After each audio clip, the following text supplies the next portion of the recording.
वत्सायणं नमो लोहे सवसाहुणम् प्रमाणादर्थसंसेते सदा भासाद्विपर्या इति वक्षे तयो लक्ष्म्य सिद्धिमल्पं लघीयसा नमो ह्रियन्ताणं नमो सिद्धाणं नमो वायरीयाणं नमो वत्सायाणं नमो लोहे सवसाहुणम्।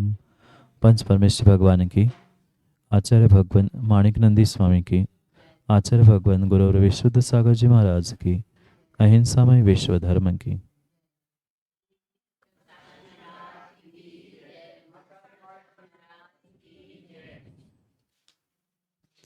आचार्य भगवान माणिकनंदी स्वामी इस द्वादशांग में जो 4 अनुयोगों में विभाजित परम उपकारी जिनवाणी थी, उनमें से महान द्रव्यानि योग के न्याय शास्त्र ग्रंथ का कथन करते हुए हमें उस परीक्षा के अभिमुख करते हुए ये परीक्षा मुख सूत्र ग्रंथ प्रदान, जहां आचार्य भगवान ने प्रमाण की बात समझाते हुए हमें 2 प्रकार के प्रमाण समझाए, प्रत्यक्ष और परोक्ष। परोक्ष के भी 5 भेद आचार्य भगवान हमें समझा रहे थे। स्मृति, प्रतिविज्ञान, तर्क, अनुमान, आगम। अनुमान का विषय हमारा प्रारंभ था और उस अनुमान के विषय में हम अनुमान के अंगों को समझने का प्रयास कर रहे थे। शास्त्रार्थ के समय पे अनुमान के 2 ही अंगों की आवश्यकता है, प्रतिज्ञा और हेतु। अन्य उदाहरण, उपनय, निगमन आदि जितने भी अंग है, ये किंचित भी किसी भी प्रकार से, किसी भी कारण से प्रयोग करने योग्य नहीं है।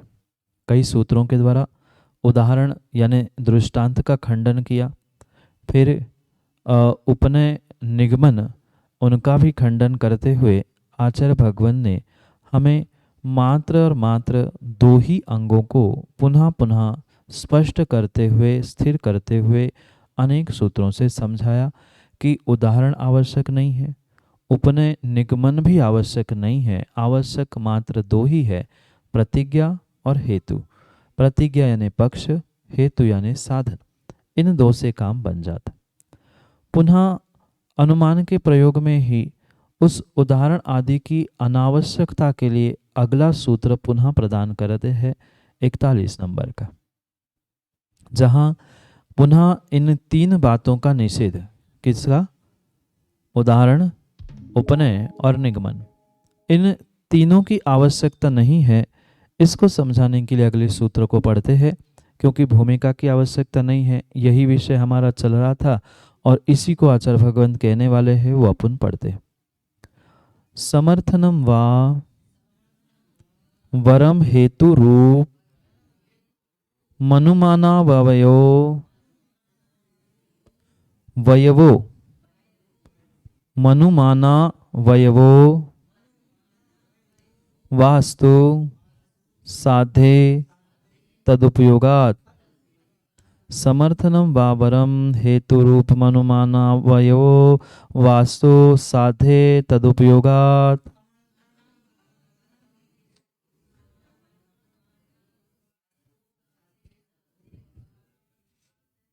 अब ये वास्तु मतलब वास्तु नहीं ले लेना, वा अस्तु उसका वास्तु बना है, या अस्तु ऐसा लिखा है। अस्तु का हाँ होता है का अर्थ वा के साथ जोड़ के वास्तु।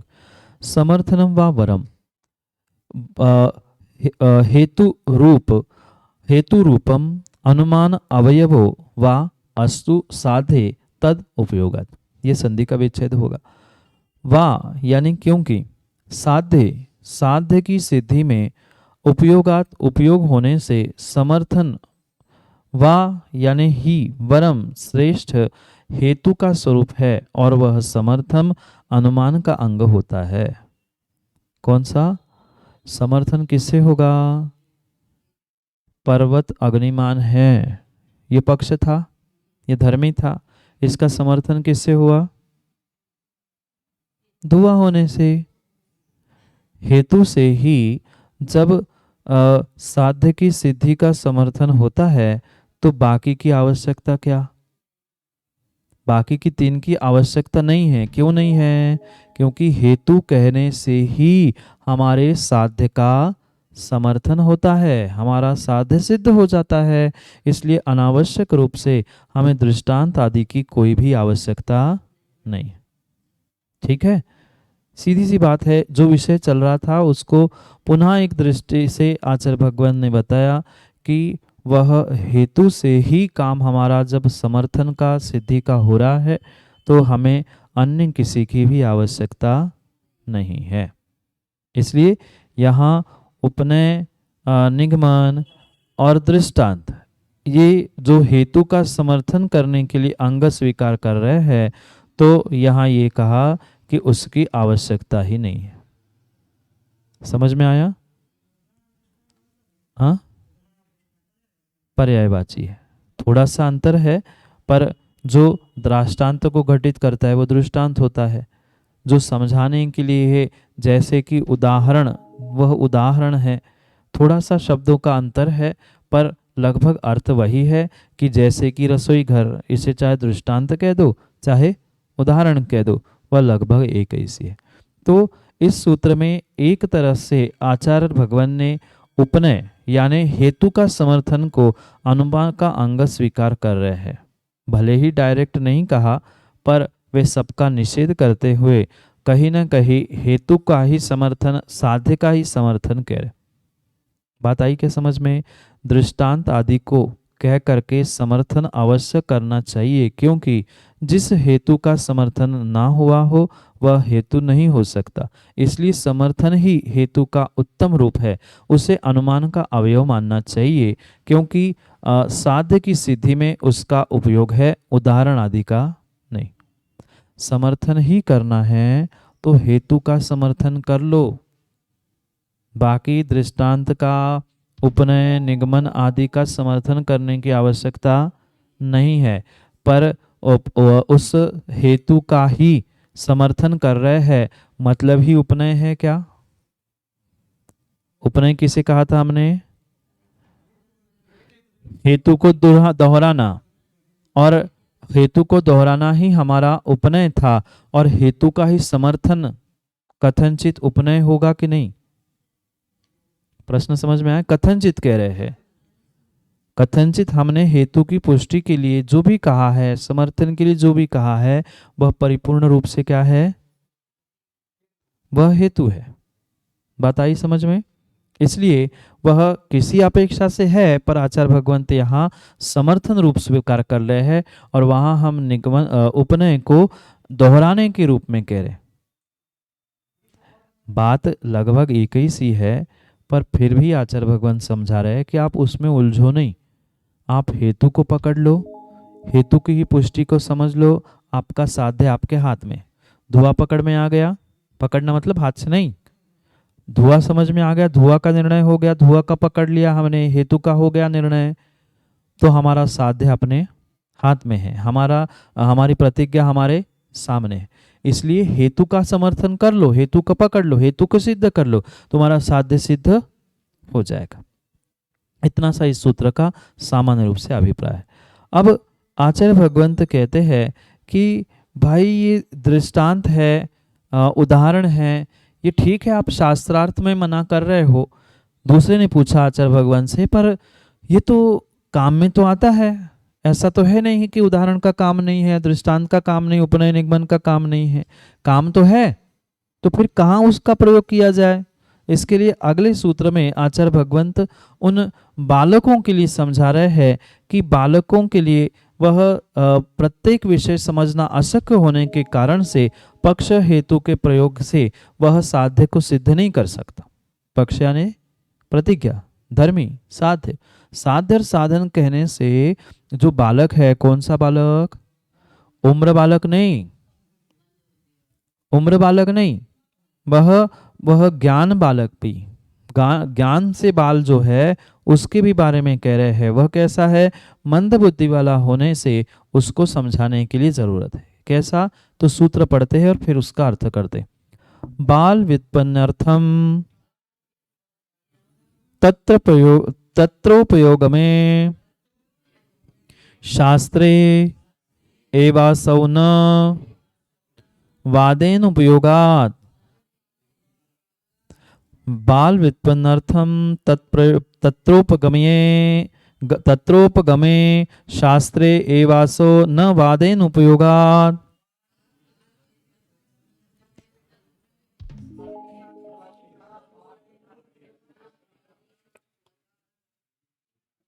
बाल व्युत्पन्नार्थम, पढ़ो ना एक साथ। बाल व्युत्पन्नार्थम तत्त्रयोपगमे तत्त्रयोपगमे शास्त्रे, शास्त्रे एक ही मात्रा है, शास्त्रे एवासौ न वादेन उपयोगात्। बाल व्युत्पन्नार्थम तत्र, एक एक पढ़ते पूरा पढ़ लेते पूर्ण है ना। बाल व्युत्पन्नार्थम तत्त्रयोपगमे शास्त्रे एवासो न वादेन उपयोगात्।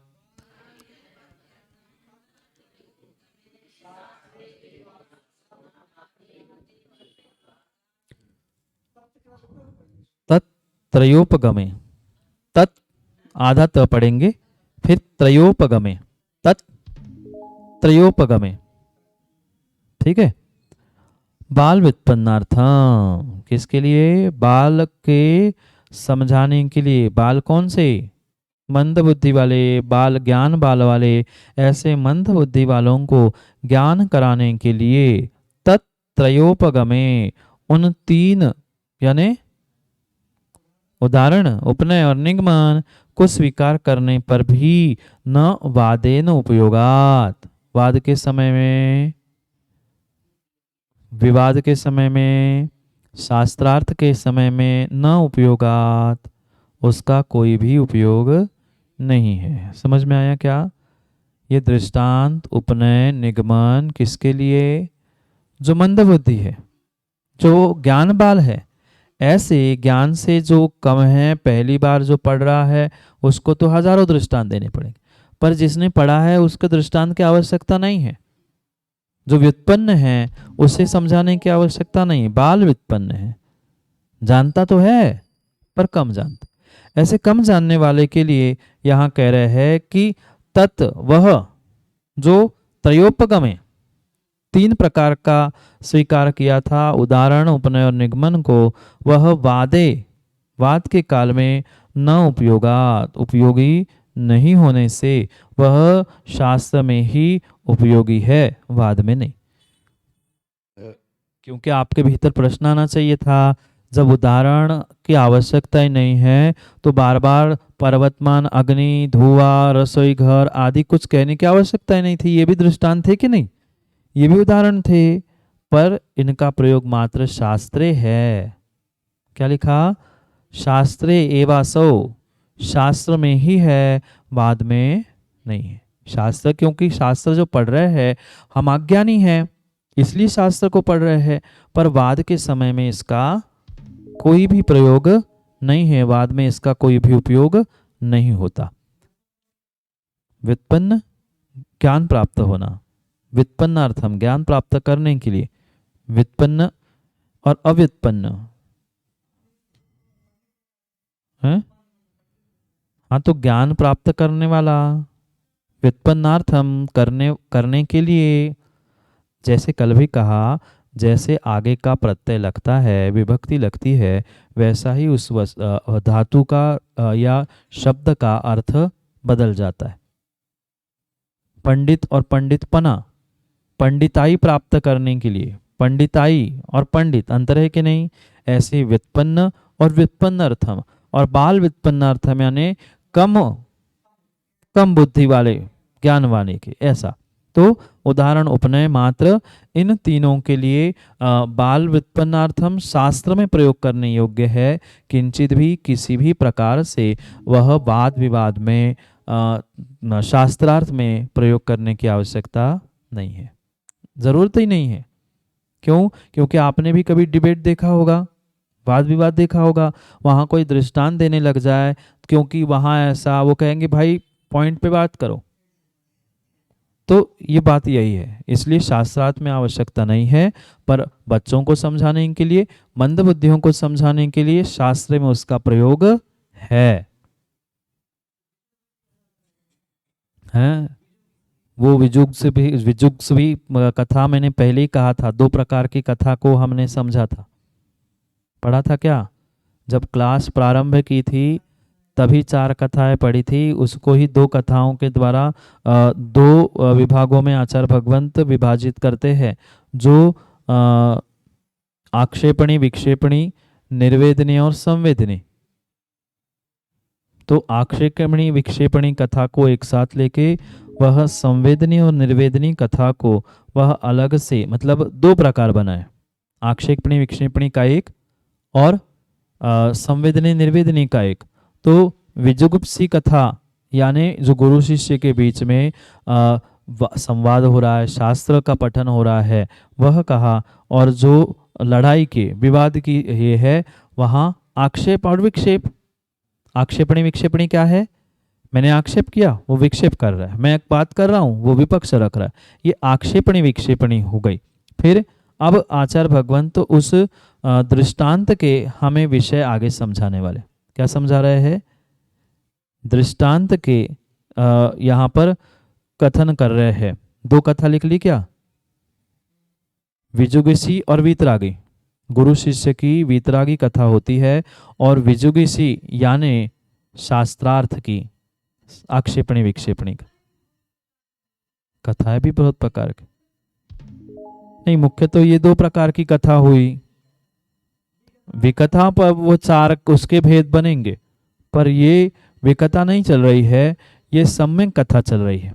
तो उसके 2 भेद, वीतरागी गुरु शिष्य के भीतर बीच में होने वाली जो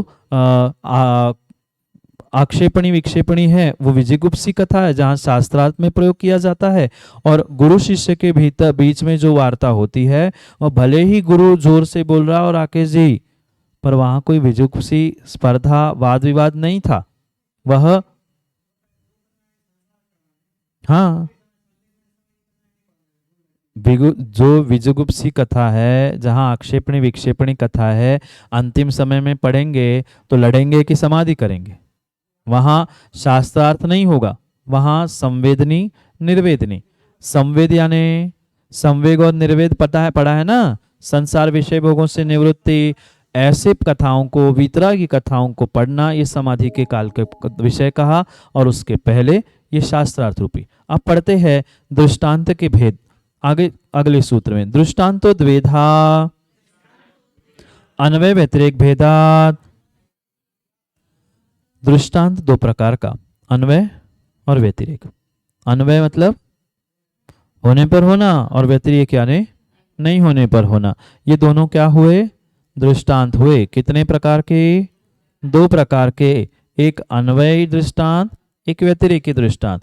तो ये अन्वय दृष्टांत क्या है? ये दृष्टांत शास्त्रार्थ के लिए नहीं समझाया जा रहा है, किसके लिए समझाया जा रहा है? बाल व्युत्पन्नार्थम, मंद बुद्धियों के लिए ये दोनों दृष्टांत के भेद बताए। तो अन्वय दृष्टांत क्या है उसको पढ़ते हैं। साध्य व्याप्तम साधनम यत्र प्रदर्शते स्वन्वय दृष्टान्तः।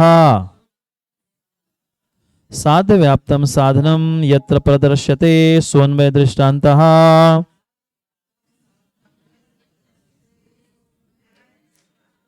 और एक सूत्र पढ़ते हैं तो दोनों को अपन को एक साथ समझने में बहुत आसानी होगी। साध्या भावे साधना भावो यत्र कथ्यते स व्यतिरेक दृष्टान्तः। साध्या भावे साधना भावो यत्र कथ्यते स व्यतिरेक दृष्टान्तः।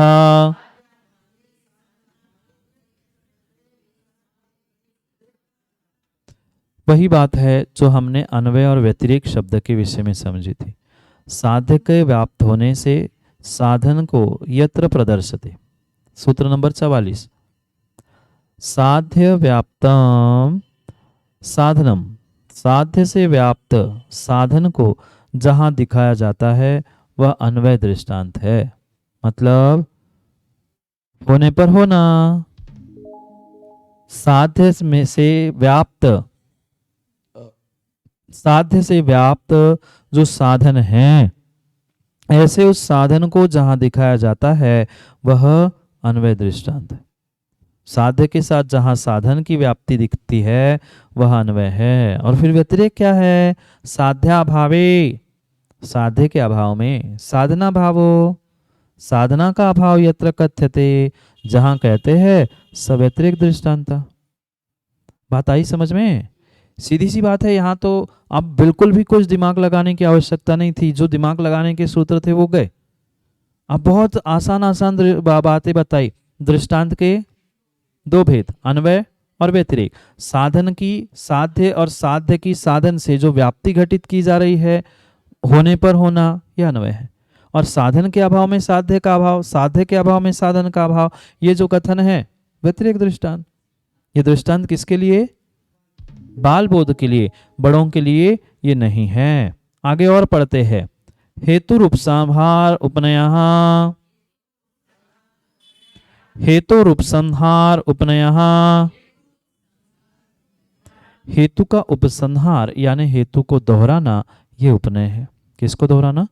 हेतु को पुनः दोहराना, क्योंकि ऐसा होने से ये कहा हेतु को दोहराना, ये उपनय हुआ। तो वह पर्वत में अग्नि है क्योंकि धूम है, ये तो उसका साध्य हो गया। पर फिर हमने कहा जैसे कि रसोई घर, ये दृष्टांत हुआ। फिर जैसे वहां चूल्हे की अग्नि से धुआं होता है, दिखता है, तो धुआं वहां होने से अग्नि है चूल्हे में, ऐसे ही यहाँ धुआं दिख रहा है तो अग्नि भी अवश्य है। आई समझ में बात? ये क्या हुआ? हेतु को दोहराना उपनय हो गया। प्रतिज्ञायस्तु निगमनम, प्रतिज्ञायस्तु निगमनम, प्रतिज्ञा को दोहराना निगमन है। सीधी सी बात है। ये तो सामान्य हमने पीछे पढ़ा ही था, पर यहाँ सूत्र के द्वारा, इसलिए हम जल्दी जल्दी पढ़ रहे, क्योंकि कल के भी कवर करने, कल से क्लास नहीं है और आगे भी 10 दिन नहीं है। अपन 21 को पढ़ेंगे। हाँ क्या 12? पहले कहाँ बोला आचार्य भगवान ने?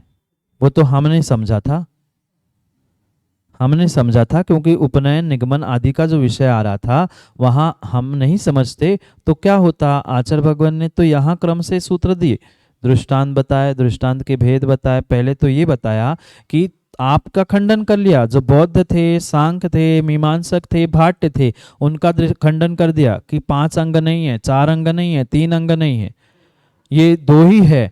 फिर उसके बाद उन्होंने कहा कि ये सब कुछ हाँ है हमारे भी शास्त्र में, क्योंकि उनने आक्षेप किया कि आप हमारा तो खंडन कर रहे हैं, पर आपके भी तो शास्त्रों में उपनय, दृष्टांत और निगमन सब कुछ प्राप्त होता है, फिर आप कैसे मना कर रहे? उन्होंने कहा जब हम आप बात करेंगे ना, वाद विवाद में इसका उपयोग नहीं है, पर बच्चों के लिए हमें तो समझाना पड़ेगा, इसलिए फिर दृष्टांत के भी बताए, फिर उपनय क्या है, निगमन क्या है, उसको भी आचार्य भगवान ने यहाँ पर बताया। अब आगे आचार्य भगवंत हमें उस अनुमान के ही पुनः भेद समझा रहे हैं, जो अपन बाद में पढ़ेंगे, क्योंकि वह अभी पूरे होने वाले नहीं है। हम पुनः उस उपनय को, सॉरी, अनुमान को प्रारंभ करेंगे। 2 प्रकार के अनुमान के भेद है, जैसे दृष्टांत के 2 भेद थे, ऐसे ही अनुमान के 2 प्रकार से भेद है, एक स्वार्थ रूप, एक परार्थ रूप। उस भेदों को और उसके विषय में बहुत विस्तार से आगे पढ़ेंगे, क्योंकि 2 तो सूत्र अपन पढ़ ले, पढ़ना है 50 नहीं हो जाएंगे, फिर 50 करेंगे तो वही 51 पढ़ना पड़ेगा, इसलिए अपन 50 को एक कम पे ही छोड़ते हैं, फिर एक की बचेगी तो 50 पूरे होने की फिर भीतर प्यास बनी रहेगी, क्योंकि 99 होते तो 100 करने की इच्छा होती है, और 100 हो ही गए तो फिर लगता है 100 हो गए, इसलिए इतने ही पढ़ते। हाँ ऐसे ही है। तद अनुमानम द्वेधा, वह अनुमान जो हम पढ़ रहे थे साधन से साध्य की प्राप्ति के लिए, वह 2 प्रकार का है। अनुमान कितने प्रकार का? 2 प्रकार का। कौन से? स्वार्थ परार्थ भेदात, स्वार्थ रूप अनुमान और परार्थ रूप अनुमान, ऐसे अनुमान के 2 भेद हुए। जो स्वार्थ से युक्त है, स्वार्थ यानी क्या और परार्थ यानी क्या, उसे विस्तार से पढ़ेंगे। जबकि विषय बहुत आसान है, इसलिए कोई समझाने की आवश्यकता है क्या? दृष्टांत दो प्रकार के, अन्वय व्यतिरेक होने पे होना, नहीं होने पे नहीं होना। फिर हमने समझा उपनय निगमन, फिर समझा कि अनुमान के दो भेद, एक स्वार्थ और परार्थ। अब स्वार्थ क्या है, परार्थ क्या है, उसे दृष्टांत से समझना पड़ेगा। इसके लिए अभी उतना पर्याप्त समय नहीं है, सो अपन 21 तारीख को पुनः यहाँ जहाँ होंगे वहाँ पर इस अगले सूत्रों को, 50 से आगे सूत्रों को पढ़ने का प्रयास करेंगे। क्योंकि समय आज का हुआ, पुनः हम 21 को समय पर समय की बात करने के लिए समय पे मिलते हैं, क्योंकि समय पे किया गया काम समय को दिलाता है। बोले भगवान महावीर स्वामी की।